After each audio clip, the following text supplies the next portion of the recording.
可能是因为担心王朝再度陷入九世之乱那样的混乱状态，作为祖丁4个儿子当中最小的那一个，小乙似乎并不想把王位传给自己的儿子，而是按照传统规矩把王位传给大哥杨甲的儿子。但有些事的发展方向终究不受人力所左右，小乙的愿望最终没有能够实现。一般情况下，现任商王的儿子比前任商王的儿子更容易继承王位，小乙应该是发现了这一规律，所以他将自己的儿子送出王都，下放民间，也许这样就能够让杨甲的儿子顺利继位了。被下放到民间的王子昭投奔了甘盘，甘盘大概是个名字叫做盘的人，因为封地在甘，所以叫甘盘。按照我们在夏朝系列视频中采取的说法，甘盘当年夏后起与有扈氏大战过的古战场位于河洛地区洛水南岸。为了方便理解后面的叙述，我们暂且称呼甘盘为盘。从殷商王朝的角度上来讲，盘的封地位置比较偏僻，盘本人与殷商王室也没有什么紧密的血缘关系，但收留王子昭让盘意外地和殷商王室搭上了线。从甘地向北走不远就是黄河，黄河对岸是施仲的邦国，施仲大概是当年随着夏后氏西迁的史韦氏部族当中的一支，这个部族以猪为图腾，因此施仲的夫人为施仲生下了一对双胞胎儿子的时候，人们说施仲生下了2头小公猪，但是施仲面对着这对刚生下来的双胞胎并不开心。在这个没有见识的邦族首领来看，这女人生孩子一般只生一个，自己家咋一下出来俩呢？事出反常必有妖，8成是有啥不祥之兆。于是施仲通过占卜来询问上天，自己的这2个儿子要不要杀掉其中一个。而这份战国时代楚国人抄录的卜辞与殷商时代甲骨卜辞的文风十分接近，占卜结果显示最好不要这么干，但是施仲可能是越想越害怕，最终还是违背了占卜结果，只留下了一个儿子，杀掉了另一个。施仲的手下有一个奴隶，名字叫乐。王子昭在甘地居住的这段时间里，经常渡过黄河前往施仲的邦国，或许是贸易，或许只是友好交流。机缘巧合之下，王子昭就认识了乐，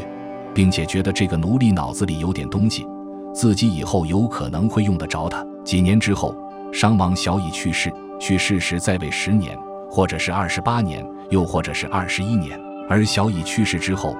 殷商王朝中央似乎并没有很顺利地按照小乙的计划完成王权的传承。作为小乙的儿子，王子昭回到了殷都，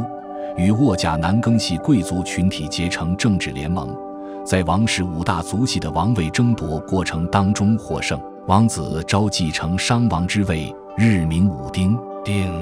夏天草木节子，象征事物已经发展的成熟。根据夏商周断代工程的结果，这一年是公元前1250年。武丁继位之后，对杨甲系贵族仍旧心存芥蒂。正常情况下，武丁应该称呼杨甲、盘庚、小辛这3人为3父或者3介父，具体到杨甲，应该称呼他为父甲。但是在武丁时代的甲骨卜辞当中，杨甲被称之为相甲。武丁和他的真人们似乎并没有把杨甲当作尊敬的父辈。而另一方面，武丁继位似乎并不符合父亲小乙的意愿，所以武丁经常担心父亲小乙会为自己和自己的王后降灾。为了预防小乙降下的灾祸，武丁会去祭祀沃甲和南更这2位旁系先王，以祈求消除小乙降下的灾祸。商王在祭祀不同祖先时，会使用不同规格的祭品。直系先王中，祭祀太甲用30劳的祭品，太戊20劳，仲丁25劳，卒以30劳，卒辛25劳。旁系先王中，祭祀何旦甲用3劳的祭品，小辛用8劳，而祭祀沃甲用了27劳，祭祀南更用了13劳。同样是祭祀旁系先王，何旦甲那么寒酸，沃甲却那么富裕。武丁对沃甲南更系贵族实在是大方，而且不仅仅在祭祀规格上，武丁在实际政治当中也给了沃甲南更系贵族非常优厚的待遇。商王朝中央有一个特别的官职，这个职位称作师。这个职位只有一个，地位很高，还有实际权力，可以调动超过10000人规模的军队，还可以全权处理军事后勤事务。平时大概负责管理蜀国事务，在战争当中可以率领蜀国军队配合作战。最重要的是，这个官职不按血缘传承，直接由商王本人任命。可能是为了感谢沃甲南庚系贵族们的帮助，武丁任用南庚后人丙担任师，被称为师丙。师丙可能是南庚的儿子，辈分上算武丁的叔叔。武丁称呼他为父丙。从以上描述来看，武丁继位之后似乎并没有完全掌握最高权力，不管武丁愿不愿意，都必须要接受师丙和他背后的沃甲南庚系贵族群体与自己共享王权的现实。于是武丁选择了非暴力不合作的策略。各种史书上都说武丁继位之后3年时间都不怎么说话，正是全部交给相关部门的官员处理，自己只在一旁暗中观察。要说这武丁也是心大，万一他活不过继位后的第3年，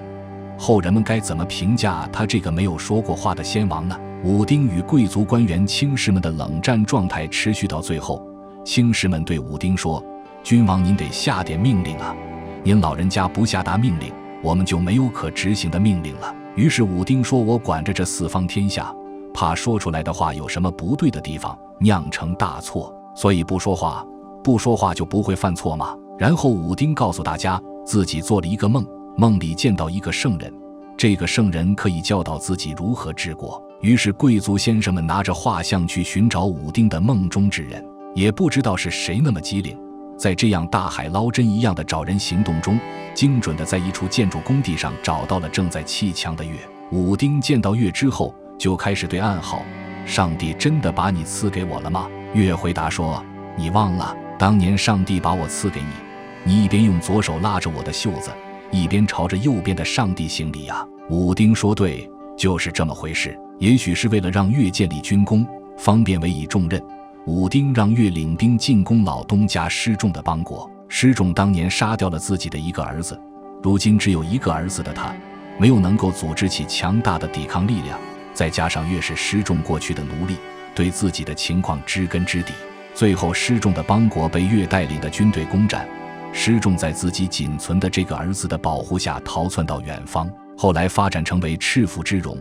而建立了军功的越顺利地被武丁任命为父，从此被称为傅越。武丁和傅越这对老熟人在老贵族们的面前演出了这么一出魔幻戏剧，而殷商时期的人们可没有什么唯物主义观念，天天为大事小事占卜来占卜去的。这些人应该非常相信神迹，至少也是宁可信其有不可信其无的心态。这么一来，傅越就可以一跃从奴隶的身份蜕变为商王的重臣，没有人敢公开质疑天神上帝的意识。有人认为，武丁正是靠着提拔傅越这样的底层人员为官，才能在老贵族们的包围之下建立属于自己的势力，逐渐将王权集中到自己的手里，把老贵族们挤出权力核心。而有观点认为，后世的三公制度就是在武丁时期发展出雏形的，傅越的傅就是早期的三公之一。除了三公以外，殷商王朝的职官体系大致分为政务类职官、一般事务类职官、军事类职官、宗教文化类职官以及生活类侍臣等5类。殷商的政务性职官有尹、多尹、小子、多子等，这些人会参与到日常的政治决策的过程当中，有些尹和子还是地方上的宗族族长。殷商的一般事务性职官有管理车马事务的御正、多御正，管理仓库的宁、多宁，以及管理畜牧业的牧官。殷商的军事类史官已知有6类：多马、多亚、多服、多舍、多犬、5族数，有的负责前线作战，有的明显属于后勤部门。殷商的宗教文化类职官有真人、史、右史、万、多万等，这类职官对殷商王朝很重要。真人是掌管祭祀占卜事务的官员，真人群体中有大量归顺殷商王朝的邦国君主，在甲骨文上留下名字的有宾、翘、征、古、艮、永、内等人，这些人对武丁保持着相当程度上的忠诚。史官中有的人负责日常资料的整理和储存的工作，有的人会前往各个方国负责传递消息、监督视察，并掌握一定的兵权。这些史官后来也被叫做史官。而万和多万是王朝祭祀事务当中负责音乐演奏和舞蹈排练的官员。殷商王朝的生活类使臣则有小臣、多公等，主要服侍商王和大小贵族的生活起居。盘庚将王都迁到了殷地，即现今考古发现的环北商城。环北商城的建设过程十分漫长，当时的人们应该十分期待这座新王都建成的那一天。然而天有不测风云，大致在武丁在位初期，环北商城还没有完全建成，就燃起了一场大火。当年的王朝中央在黄河边遭遇洪水，于是环北商城的选址远离了黄河，跟最近的环水河道也保持了一定的距离，于是取水灭火成了一个难题，大火肆虐，最终将环北商城完全烧毁。万分悲痛的商人将王都的选址重新定在了环水南岸，在环水河道一处几字形河道中间建设了新的王室宫庙建筑。如今的人们幸运地在这一区域附近发现了大量的甲骨文，这些出土甲骨文的地方说不定就是当年存放甲骨资料的档案库，可能是觉得宫庙建筑群建在这个地方还是不符合消防标准，也可能是为了景观建设。商人在王室宫庙建筑群的西边以及南城又开挖了一串人工湖，宫庙建筑群中间还有一个大型池院。这样一来，商王的宫城周围都是河道和人工湖，再也不怕着火了。在宫殿以南是成片的居民区，商人开挖了一条2500多米长的人工水渠，水渠西北宽东南窄，口宽3至6米，底宽4.5至5米，深2.8至4米，从环水河道向东南方向引水。后期的建设过程当中，在宫庙以南1500米处，人们又开挖了多条分支水渠，大大小小的道路和桥梁将成片的居民居住区连接在一起。几条大道从宫城向南穿过人工水渠，连接着水渠边的陶器作坊、